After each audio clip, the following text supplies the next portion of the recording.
Nos vamos a las noticias internacionales porque en el día de ayer la Corte Suprema de México tuvo un fallo histórico y despenalizó el aborto en ese país. Para hablar sobre este tema estamos en comunicación con nuestra compañera Zoe, colega de People Dispatch. Hola Zoe, ¿cómo andás? Hola, buenas noches. Sí, es una muy buena noticia lo que se dio esa semana en México. Va un paso más allá. Han habido varios, digamos, decisiones legales en México porque en ese país, como la ley rige sobre el aborto, es al nivel federal, o es decir, el gobierno nacional, pero también al nivel estatal. Entonces siempre hay una ida y vuelta porque lo que se pasa al nivel de la Corte Suprema también tiene que impacta también en otro nivel en los estados que también tienen legislación sobre el aborto. Sin embargo, lo que decidió la Corte Suprema de México era despenalizar el aborto a nivel federal.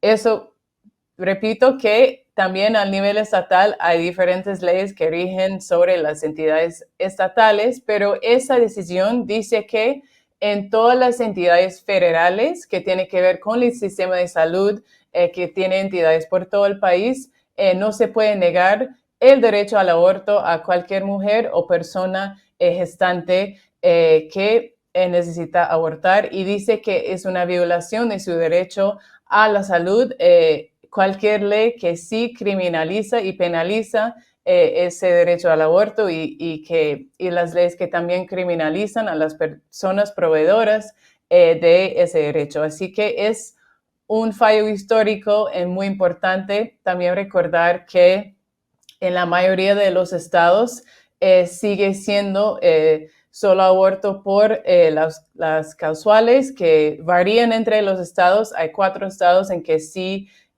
hay amplio derecho a al aborto. Entonces, es un fallo histórico, pero también hay mucho campo para recorrer todavía y sigue una batalla en cada estado, sigue la batalla también al nivel federal, pero sin embargo es una celebración. La ola verde sigue en el continente y seguramente las mujeres y el movimiento feminista en México también lo está celebrando, lo está conmemorando.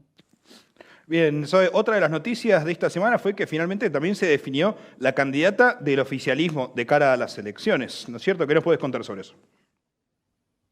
Bueno, sí, ayer justamente por la noche en una rueda de prensa se anunció que la próxima candidata para las elecciones de 2024 para el partido Morena, que es el partido de Andrés Manuel López Obrador, el actual presidente de México, será Claudia Sheinbaum, que fue jefa del gobierno de la Ciudad de México, ha sido una aliada fundamental de Andrés Manuel en todo el recorrido histórico de cuando era el alcalde. Ella también es una de las fundadoras del Partido Morena y ella fue seleccionada a partir de una consulta interna que había dentro de Morena, un proceso de meses que involucraba reuniones en todas las regiones, en una encuesta. Creo que había 4 encuestadoras diferentes, una de Morena, otras de fuera del partido, un proceso bien riguroso y que finalmente definió sin lugar a duda que la candidata preferida por la militancia de Morena, por todos que componen ese partido, es Claudia Sheinbaum. Sin embargo, había una reacción tal vez no tan esperada de Marcelo Ebrard, el ex canciller de México, que también estaba en esa contienda interna para la candidatura de Morena.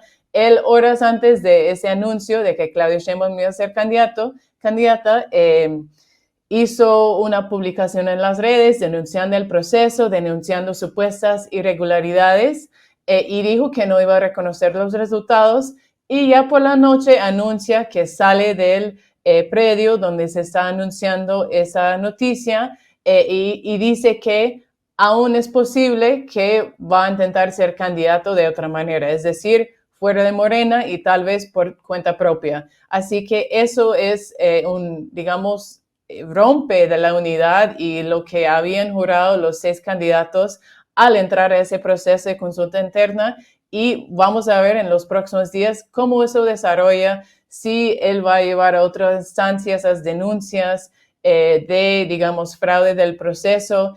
Sin embargo, Andrés Manuel López Obrador esa mañana en su famosa mañanera ya anunció de apoyar los resultados de esa consulta y dijo que ojalá Marcelo Ebrard, que es amigo suyo, también va a unir en ese sentido de unidad que hay entre Morena, Partido Verde, Partido de los Trabajadores para apoyar su candidatura y la campaña que se hará en el año 2024. Zoe, primera vez en la historia que en México llegan 2 candidatas mujeres a las elecciones presidenciales, además, ¿no? Sí, es justamente eso, que la candidata de la derecha es una mujer, también tiene, digamos, descendencia indígena. La derecha está jugando con todo para dar esta disputa, no del sentido de decir, bueno, mira, nosotros llegamos con una mujer también de descendencia humilde, pero realmente va a ser una campaña muy interesante, pero sabemos que los intereses del PRI y PAN que se han unido para derrotar Morena, que no lo van a hacer, no lo van a tomar fácil esa campaña. Entonces va a ser muy interesante esa disputa y sí, sin lugar a duda va a haber una presidenta en México y vamos a ver cómo desarrolla todo ese proceso.